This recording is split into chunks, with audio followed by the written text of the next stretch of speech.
Today, I'm reviewing the new Notorious lift, RADIX. Something inside of me just keeps wanting to say RADIX. Notorious lift RADIX. If you don't know my name, I'm Jenna. I'm a powerlifter based out of Southern California.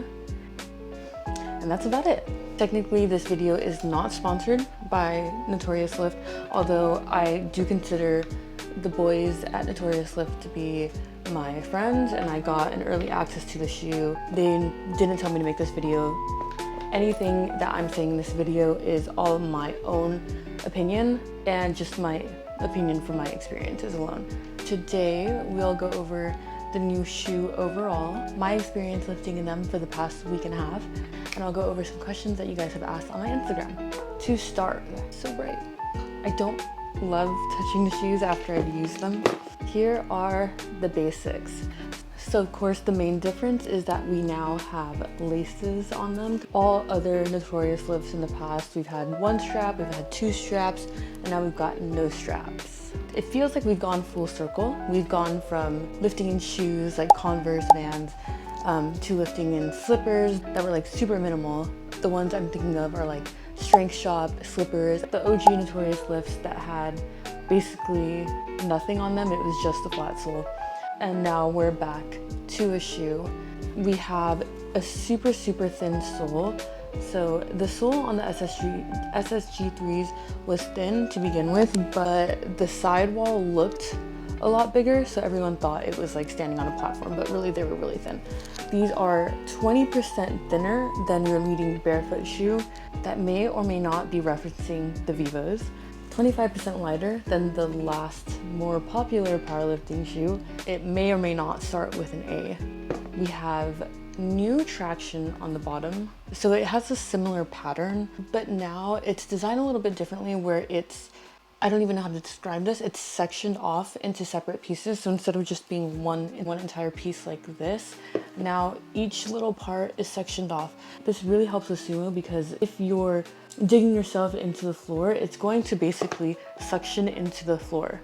So if you're on carpet, this is amazing. It looks like the grooves may be a little bit more shallow on this, but since we have the sectioned off pieces, I think it works a little bit better in that sense. These are extremely flat. There's just like any other Notorious lift, there's no heel to toe drop, so it's just completely flat. It has a wide toe box, which is something that has been extremely popular lately. Just overall, everyone's thinking a lot more about their foot health and how much we've all been squished into little tiny shoes. I'm definitely guilty of it. After making the transition to wider toe shoe boxes, it's a little hard to go back to the normal squished toe boxes. So just some other features that I really like. I love the etching here on the side. I think this is my favorite. It's super minimal. I know in the past with Notorious Lift, we've had a lot of different types of designs and all that jazz. This one was the Jordan drop. But here, I don't know if they're gonna do any crazy designs on these. I don't think that they have the capability to with the new mesh here, and there's just not really any room to make a design, but I really like the minimalist look of it. It says Notorious here, and then it has the logo here. It has another logo here. I'm up against really bright light, so I don't know if you can see that. For now, these are gonna come in black and white, and that's about it for now. I'm not a fan of black shoes because they remind me of black Air Force One energy, and I just don't need to be bringing that into the gym every single day. Maybe that's my problem. So if you saw my last video, you'd know that I have really long toes, so I had to size up. I'm an 8.5 woman, which is 39 in European sizes, and in the sumo sole, oh my gosh, in the SSG3, I had to size up one because the top here isn't long enough for my longest toe. I have a really long second toe, so I had to size up to 41 from 39 in these, but that's just because my toe is really long. But otherwise, they're true to size for everybody else, but I had the same issue on the RADIX. So if you have really long toes, you might face that issue, but I'm pretty much the only person that I've known that has the same issue. So I feel like that was a pretty thorough overview. I'm not sure if you guys have any other questions about it, but let's go into my experience lifting in these for the past week. Ever since my last video, I did start squatting in flats. I was squatting in heels for a long while, so now we're in flats, and the two main shoes that I've been using for squatting in flats have been the original Notorious lifters and Vivos. With squats, I feel like I don't really need too much. If anything, I like more of a minimal approach. Generally, I like my shoes to feel really tight, but on squat, I like them to be a little bit more roomy. So the wide toe box is pretty great for that. That's exactly what I want, because I want enough room in my shoes where I can scrunch my toes and grab the floor. My technique on squats is not the greatest. I, like a lot of the population, have the issue where we tend to bias the heels more in the squat. So what that requires is more emphasis on the toes. So I like to have a shoe that is completely flat and has room in the toe box to scrunch my toes up and really grab the floor. I've had really no issues with this shoe on squat. I'm not extremely picky with what shoe I'm squatting in anyway. I haven't gone back to the Vivos ever since trying these shoes, but I really like the Vivos because of how flat they are and how roomy they are, which is something that you can definitely get with this shoe. However, I feel like I'm having the issue where my heels are coming up again, and I think that might be because of how reinforced this heel is compared to how minimalist this heel is. So I might play around with going back to Vivos and just squatting in these, but I don't think that I would use these for bench or deadlift. I didn't really have much to say about squat because I don't think you need a lot with squat. You don't really need side support. You don't really need traction. So I don't think that this is really like that drastic of a change for me. If you are looking for a shoe that you can squat, bench, and deadlift in, these are good for that because you can also wear them for squat. But that's just like any other deadlift shoe. Next, where it really matters to me is bench. So I love bench so much. I probably could consider myself a bench specialist. I use a shit ton of leg drive in my bench, and I'm really picky with what I use on bench because there's not a lot that I would do to sacrifice my bench. If you couldn't tell, that's my favorite lift. I would say 99% of the time I've had no issue with it. I've slipped once or twice. I've been exaggerating my bench leg drive even more because of these shoes and wanting to test it out. So you get really nice traction with the bottom of the shoe because of the fact that there's the little sections and they kind of suction to the floor. I think you might have an issue with these on a slippery horse stall mat, but I think you would have an issue with any shoe really on those. I've mostly been using them on the Rogue rubber mats that we have at my gym, and I've had pretty much no issue with them. I think maybe I've slid a little bit on those. I've only tried it on carpet one time, and I would say it was a positive experience. I ended up PRing my bench that day, and maybe it's because of the shoes or maybe it's just because I'm really strong. I think the shoes definitely helped. All you're really looking for in a shoe for bench is making sure that you can push away from your body without it sliding out. So this, along with carpet in a competition, is going to be amazing, and I can't wait to try it. I'm definitely going to wear these at my competition next month. I've never slipped on a carpet in a competition, and I don't think that's going to happen.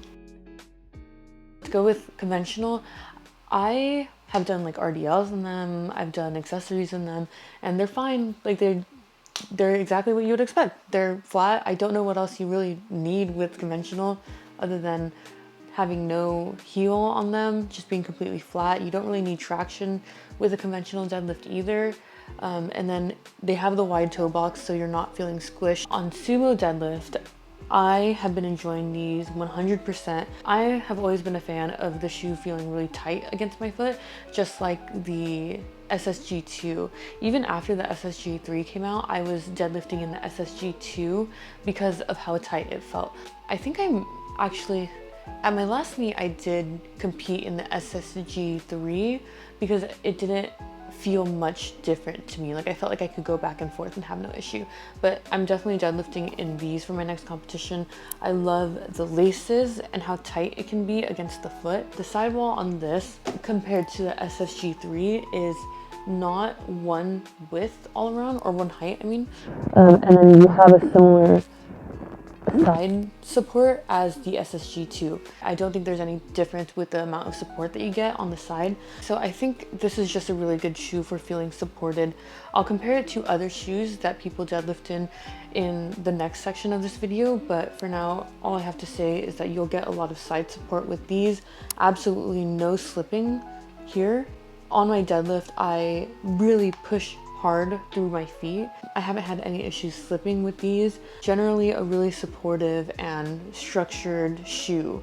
Don't really feel like slippers anymore. They feel like a shoe, but I don't have an issue with that because I really like the support. Overall, I think they're a really great shoe for powerlifting. If you're the type of person who wants to go into the gym with one shoe and not have to change shoes for each lift, this is definitely the shoe that you're looking for. To finish up this video, I've asked you guys on my Instagram for questions about the RADIX, so I'll be answering them now. There's two questions that have been the most asked. First one is comparing them to the avancus, comparing them to the SSG3. Let's start with the avancus. I've had questions about how grippy they are and just generally to compare them overall. So I don't have my avancus on me. As for the grip on the avancus versus the RADIX, I believe they're very similar. I've had no issues at all with the avancus in terms of grip. The RADIX, I've also had no issues with grip except for maybe slipping once or twice. The grip is very, very similar. I wouldn't say one is better than the other. I think they're just similar. I was a very avid user of them. I was using them for every single lift for a little while. The main things that I was struggling with is the heel to toe drop. So there's definitely 100% a heel on the avancus. Even if it's just a little bit, it's absolutely there. And I think everybody that I know who has the avancus has said that this is an issue, and I know that this is something that they're fixing in the upcoming V2. I think I mentioned this in my squat portion of this video. I bias the heels a lot in my squat, so I really need a shoe that helps me feel the ground all the way around, and I wasn't getting that from the avancus. As you can see in this video, my heels came up on every single rep. And then once I switched to Notorious lifts, I didn't have that issue. I mean, it's partially my technique that was the issue, but it went away when I switched away from the avancus. Even with my deadlift, I was having an issue where I was having trouble feeling rooted. What I like to do with my deadlift is push the toes down as hard as possible initially, and then push my heel down and push through the entire foot. I'm pushing hard through my feet the entire time I'm deadlifting, and that was something that I was struggling with on the avancus. So that's why I scrapped them. And I genuinely did want to like the shoe, and I genuinely did like the shoe initially, but in the end, it just wasn't really for me, and it wasn't doing me any good in my lift, so I had to switch away from them. I don't have any beef with avancus. I just had to stop using them because they weren't serving me any good. Next question is to compare them to the SSG3s. Let's just go through an overview of both shoes. For starters, the footprint. The footprint is very, very similar. The toes are going to be pretty much the same. The middle of the shoe has been narrowed slightly on the RADIX compared to the SSG3, which I personally enjoy because, like I said, I like a shoe that feels a little bit more form-fitted, and I think that this really gives off more of a shoe vibe than the SSG3 because of that. We have similar heels. I don't think that there's anything different here. Actually, there's a slight difference. I think this is partially why I don't like them for squats as much as I could, but I think that's just me not liking the heel in general. Like I said, the sidewall is not the same height all the way around. Obviously, we have laces. The sizing, I've mentioned in the past that I had to size up. The same exact issue happened with this where I had to size up, and I don't recommend to everybody to size up. I just had to size up because I have extra long toes and my toes hit the top here. We haven't really been able to figure out why that's an issue for me, but I think that's just purely a me issue, and I don't think anyone else has that issue. TLDR, sizing is about the same. Another question that I had was to compare them to Vivos. I already said that I like how the heel is minimal. I like how the feel of it overall is really minimal. This gives you more structure. The laces are pretty much the same. The footprint is a little more narrow on the Vivos The women's vivos are definitely a lot more narrow than the men's, so that might be part of it. And these are just like a unisex shoe. There's no gender to it.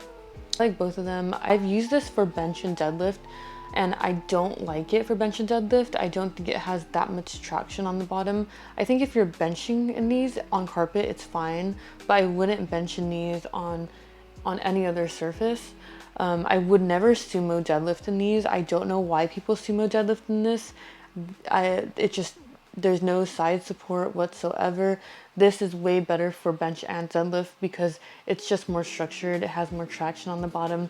And of course the side support is way better on this because this simply isn't made for sumo deadlifting. I've heard really good things about this for conventional, but I don't think that you're going to get anything different out of this over this, and this is going to be a lot cheaper. So I think this is better for any lift versus this being only good for like squat and conventional deadlift. Like I said, I might be going back to this for squat, but I'm still playing around with it.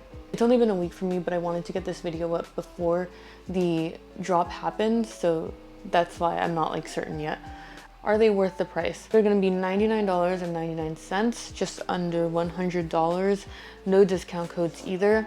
I would say they're definitely worth the price if you are looking for a shoe that is good for all 3 lifts and accessories. I don't have any bad things to say about it. I don't know if that's just me. I'm not trying to be biased, but I don't have any bad things to say about it.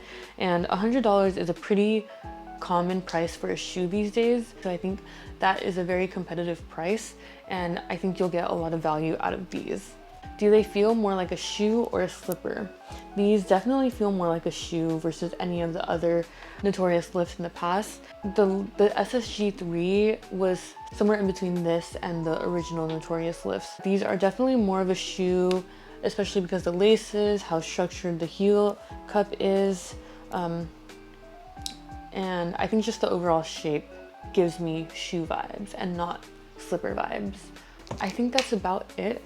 This is, if you have any other questions, feel free to DM me on Instagram or leave it in the comments below, or leave anything in the comments below, because any interaction on this video will help me so much. These videos take a lot for me to make emotionally. I consider myself to be a very shy person, and it's hard for me to make these videos and put them out there and know that someone else is watching them on the other side. That makes me just extremely nervous.